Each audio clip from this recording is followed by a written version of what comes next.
there's been a lot of criticism of the IBF over the quality of some of their mandatory challengers.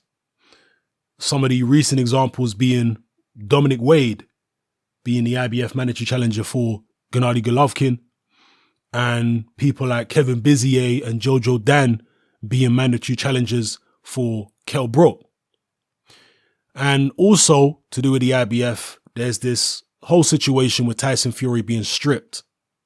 Now, I'm going to put this situation to bed once and for all by proving and showing that the only person to blame, or the only people to blame for Tyson Fury being stripped by the IBF is Team Fury. Point blank, period. They were not robbed of the title, nothing like that. It don't matter what nobody says about it. I know Lennox Lewis is now buddy with Team Fury after going back and forth with Tyson over the years. He's now buddy with them. He's saying the IBF shouldn't have stripped him. I don't care what none of these people are saying. They're all wrong. And I can prove it just by showing you the IBF rules. I'll leave a link in the description below. Go read the IBF rules for yourself. It's not hard. If me and you can read the IBF rules and understand them, how hard is it for Fury or his team to do that before they signed for the rematch with Vladimir Klitschko? Now, on screen right now, you're going to see one of the sections of those rules. And it clearly states that if a fighter is to sign for a rematch, and that rematch could get in the way of a mandatory defense, then that fighter has actually broken the rules. Not by actually going through with the fight, no. By even signing for the fight, you've broken the rules. So Tyson Fury, right away, by signing for the rematch with Vladimir Klitschko, he was in violation of IBF rules. It clearly states it on the IBF website in their rules. And it clearly states that the penalty for going ahead or signing that rematch and then going ahead with a rematch, obviously as soon as the IBF become aware that there's a rematch there, they have to make a decision, you know, whether or not the guy's actually going to go through with it. But either way, as soon as that happens, the penalty is very clear. You get stripped of the title. So Tyson was in violation of the rules from day dot. Why didn't, before he signed that rematch clause, why didn't he look at the IBF rules? Instead of saying, oh, we got robbed of the title, this, that, and the other. BS. You just violated the rules. Simple as that. The IBF did not act outside of their own rules. Everything was within their rules. So again, Tyson Fury's only got himself to blame. People were talking about the fact that people like Charles Martin, Glasgow, and all these guys were in the mandatory situation. Should they have even been in a position where they got mandatory status and what have you? Again, I'll put these screenshots on screen so you can see them for yourselves, and the link is in the description below so you can go read the IBF rules for yourself. There is nothing the IBF have done that is outside of their rules. They've just stuck to their rules and people are attacking them for it. That's strange. Don't you like consistency? Don't you prefer an organization that's consistent? Now, I'm not saying the IBF are infallible. They've definitely made mistakes over the years. They've definitely done some dubious things over the years. No question about it. And when they do act outside of their own rules, when they do violate their own rules, I'll be the first one to criticize them for it. Because I'm consistent. But when they do stick to their own rules, why should that be seen as a bad thing? Now, again, when it comes to the mandatory selection process, in the example of Kevin Bizier, Amir Khan and Tim Bradley were supposed to fight an eliminator. Okay, this is how it was supposed to work. They were supposed to fight an eliminator, and the winner of that fight was then going to fight Kell Brook. Khan and Bradley both pulled out. And what happens then is the IBF have to go down the rankings and pick somebody else to be in the eliminator, somebody lower down. This happened when George Groves, if you remember, got his mandatory shot against Carl Froch.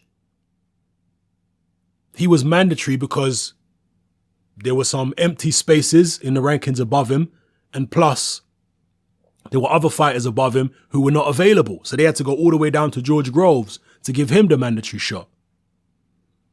And that's what happened with Kevin Bizier. They went down the list, and some fighters even turned down mandatory shots. As I just explained, Khan and Bradley turned down an eliminator.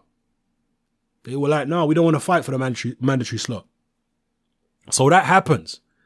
And when you've got vacant spots and then the people below them, some of them are turning down the eliminators and whatnot, you might have to go all the way down to number 10, 11 or 12 to find somebody that's willing to fight in an eliminator, in a final eliminator, to become the mandatory challenger.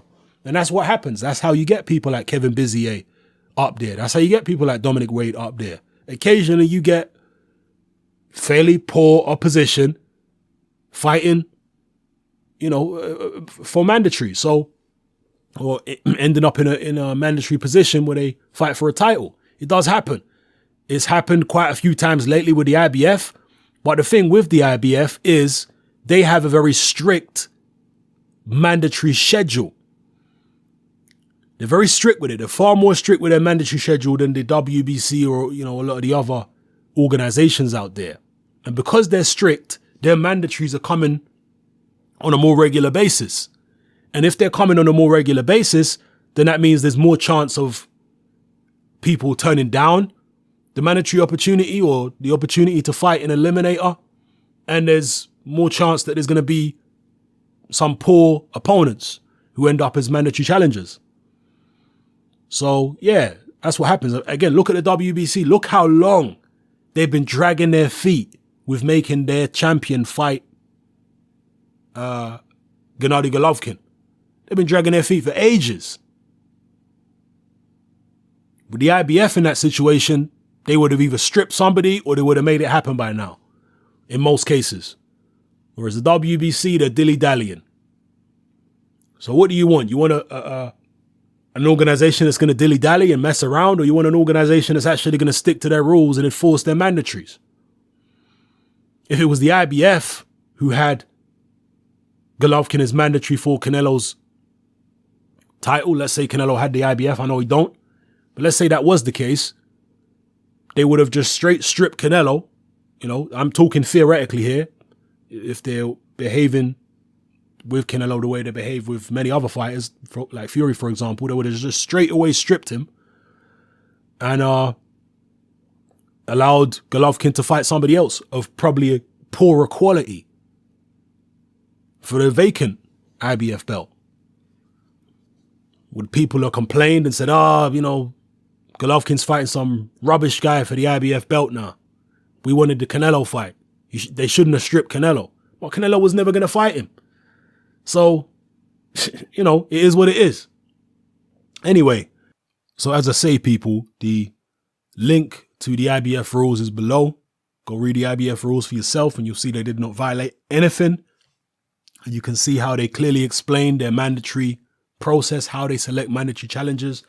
They explain the penalties for not following their rules. They explain how the rules can be different. If it's a champion who's won a vacant belt, the rules are different than if it's a champion who won by beating another champion. Okay, and there are special rules, like if a champion who wins a vacant belt, he then gets a certain amount of time to fulfill his mandatory obligation, or he gets some time added on. I believe it's the guy who wins the vacant belt, or it's the guy who wins the title from the guy who won a vacant belt. It's quite complicated, but if you look within the rules, as I've shown on screen, it's not as simple as everybody who wins an IBF title getting the exact same amount of time, or everybody who wins an IBF title inheriting the mandatory schedule of the previous champion. It's not actually that simple. In certain circumstances within the IBF rules, the new champion can actually get extra time to fulfill his mandatory obligations. It's within their rules. So read up on it if you don't believe what I'm saying. All right. So that's cleared all that up. Tyson Fury's only got himself to blame, as I said before. And look, I like Tyson Fury. I'm hoping that he beats Klitschko for a second time. I think Tyson Fury is great for not only boxing and the heavyweight division, but just the world of celebrities in general. I think Tyson Fury is great. But as I always say, no fighter is below praise and no fighter is above criticism in my book. And I stick to that. I'm consistent with it. I stick to that to the letter. Yeah, I'm consistent. So as much as I do like Tyson Fury, I'm not going to just go along with the consensus of Tyson Fury fans acting like he's been ripped off here by the IBF when he hasn't. It is what it is.